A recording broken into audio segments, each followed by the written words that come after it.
From accusations of racism to sexual harassment to a hostile work environment, these are the ways Ellen DeGeneres has ruined herself and had her show tarnished. In July of 2020, multiple former employees of the Ellen DeGeneres show had come forward, claiming Ellen of having toxicity, including racism, intimidation, and overlooking sexual assault on set, and creating an atmosphere of fear, and as well as to fail to acknowledge sexual harassment claims when Ellen's employees came to her and reported that her higher-up executives were sexually assaulting them. But how did this all start? In 1989, Ellen had her first big break in Hollywood on a sitcom called Open House. The show was a spin-off of the show Duet. Ellen had played the role of Margot Van Meter, a receptionist who had worked for Juan Verde Real Estate Company. And in 1992, Ellen was casted as the nurse Nancy in the show called Laurie Hill. But even though that series was canceled after only 4 episodes, Ellen would soon be casted again in another ABC pilot in the show called These Friends of Mine. Inspired by her comedy career, These Friends of Mine was quickly renamed to Ellen, and soon Ellen began to fly to the top of the charts, and her show began to grow like a wildfire. It was so popular, in fact, that it was often referred to as the female Seinfeld. The show Ellen reached its height of popularity in April of 1997 when Ellen had come out of the closet as a lesbian on the Oprah Winfrey Show, and as well as her character had come out of the closet to her therapist in the show Ellen, in the episode called The Puppy Episode, which was in fact one of her highest rated episodes on that show.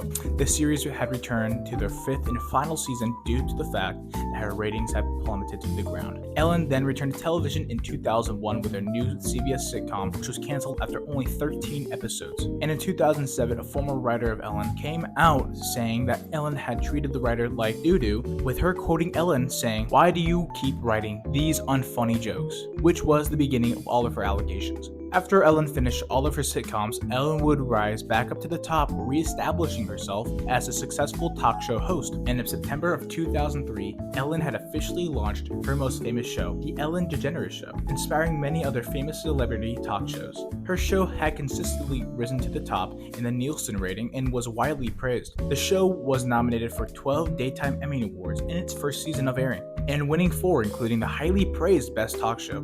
Ellen's show overall, in just her first 3 seasons, had won 25 Daytime Emmy Awards. Most of the Ellen DeGeneres Show mainly consisted of her dancing and being very involved with her audience. And Ellen was also known to give prizes to her audience members, including free trips with her, hopefully without being yelled slurs, with the help of all of her sponsors. Ellen has stated that in her later seasons, she stopped dancing due to the fact that it became too much of a burden. Later in her career, Ellen had replaced Paula Abdul as one of the judges in American Idol. It is reported that Ellen had signed a contract to be a judge on the American Idol show for reportedly 5 seasons, but canceled it due to her saying, "It just didn't feel like the right fit for me." The allegations started coming back into the light when comedian and podcaster Kevin T. Porter published a thread on the platform formerly known as Twitter, in which he referred to Ellen as notoriously one of the meanest people alive, and began asking his Twitter followers to post stories you've heard of Ellen being mean. And also, just to point out, always take stories you've heard on Twitter with a grain of salt,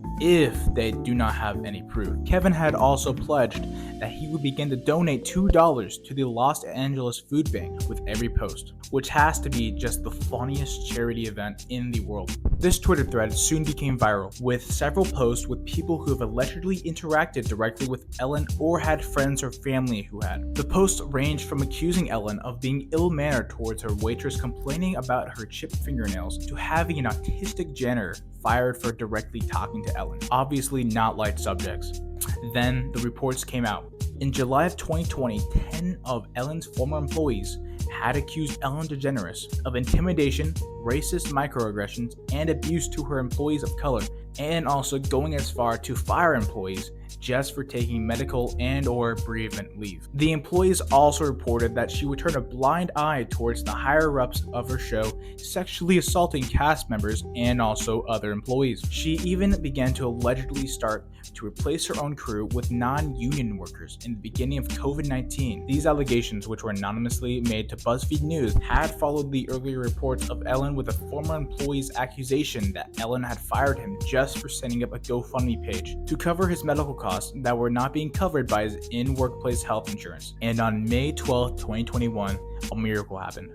Ellen had announced that she would end her talk show following the conclusion of its 19th season in 2022. The show's finale aired on May 26, 2022, with the final celebrity stars being Jennifer Aniston, Pink, and as well as Billie Eilish. Ellen is currently known as one of the worst celebrities of all time, well known and hated. She currently has no movies or shows in the making. There recently also has been no more reports on Ellen mistreating anyone. We can only hope that Ellen can return to the person she was before all the fame went to her head. Before, when she thought people as her equals and not as her inferiors. Remember that all these claims are alleged. Thank you so much for sticking around and watching till the end of this video. And remember to subscribe because all subscribers get a shout out in the next video. Last subscribers were Connor, Caden, John, Colton, Tanner, and Rom. Also, thank you, Connor, for the suggestion. And if you want your suggestion to be used, comment it down below. And thank you so much, Rom, for that message, dude. Thank you so much for watching. Peace.